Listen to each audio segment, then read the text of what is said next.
Hello traders, welcome back to my channel again.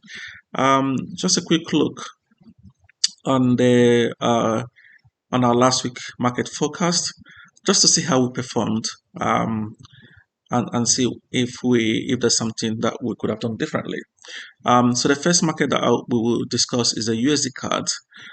If you've not seen my last week forecast, please see it. It's on my channel, one of my videos. I think it was done last week, so last week Sunday. So check it out. So the first trade we looked at was the USD card on the 4-hour time frame. We identified this zones, two supply zones after this level was created. So we said that people that have gone short here will be stopped out because the stop losses are above this level here. At the time we analyzed this market, I think that it was here. The market closed here, and we said once the market opened last week Monday that it will go up to take out the stop losses here, and then we're going to short on that level.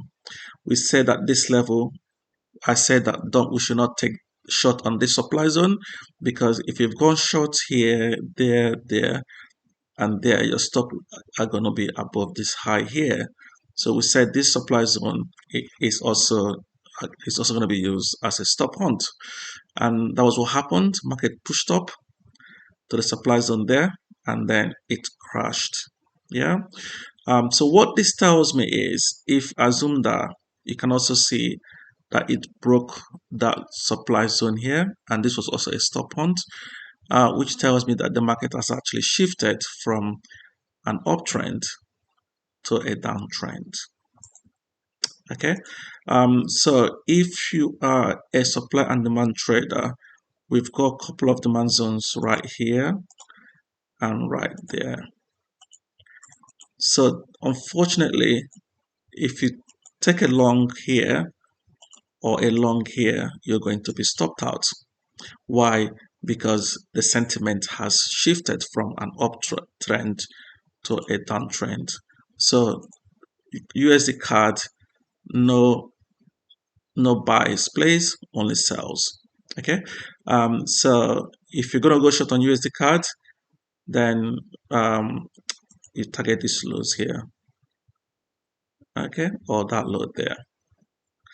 So that's for USD card. So the second market that we looked at was the Aussie US dollars. We say that this zone here will be used as a stop hunt. We said I think the market was somewhere around this area last week. And we said we need to wait for price to come down to this demand zone right there or right here before we go long.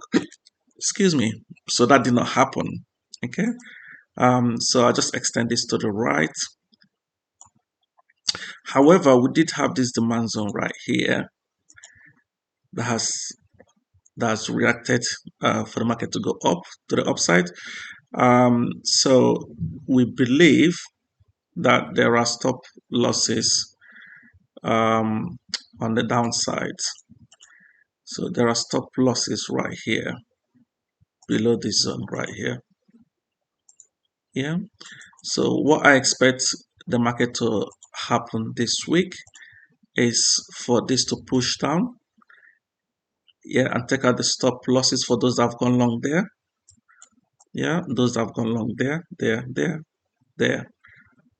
And also people that are gonna go long here will also be stopped out. So this is a good area to go long. This zone right there and that zone right there, if it pushes down. Okay, so that is the the Aussie US dollars. The next one that we looked at last week was the US oil. I mentioned that this market has already left from the zone. So we identified this level here, and if you watched the video again, I explained that this demand zone was a good buy after the market stopped out everyone that have gone long there. And I said, if we have a pullback, the market was right there last week. I said, if we have a pullback to this newly created demand zone, to go long. Okay. As you can see, it didn't actually pull back. It broke and went up. So if we see a pullback to that demand zone again, this demand zone created, then yeah, we'll go long. Okay. So it's still a market to watch. And the next one we looked at was um, the Euro USD. Um, so we were looking to go long on the supply zone here, but the market didn't actually come back to that zone. So yeah, the market has pushed down. So we will ignore this trade unless we have a retracement back um, to this zone. But if this push down goes and break this low here, then there's no trade. Even though if it comes back, don't take the trade, because people that have gone short here will not be holding to their sales anymore. They will be taking profits from this low. So if we break this low, then ignore this trade. But if we get a pullback to that zone, then take a short trade. Because if those for those that have gone short here will still be holding on to their sales, and that stops will be above here. I hope that makes sense. The next one we looked at was the New Zealand US dollars. The same as the Euro USD, similar as, trade.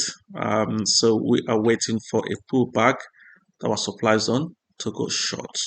Okay, and the reason is because for those that have gone short here are still in the trade because they are targeting that low and that low there. Okay. Next one we looked at was the Great Britain Swiss franc. We are waiting for a pullback to the supply zone to go short. That hasn't occurred yet, so we are still waiting. But if we break that low, then there's no trade. And the last one we looked at was the Aussie Japanese yen. Um, we are waiting for a break of this low here, yeah, to go long on this demand zone there and that demand zone there, but it hasn't happened yet. So it's a waiting game. So if we get a pullback to that zone, then we initiate long. Okay, so this were the trade we looked at last week. If you haven't seen my forecast for this week, please do watch them. It was posted yesterday. Okay, I hope that makes sense. Thank you for watching. Bye now.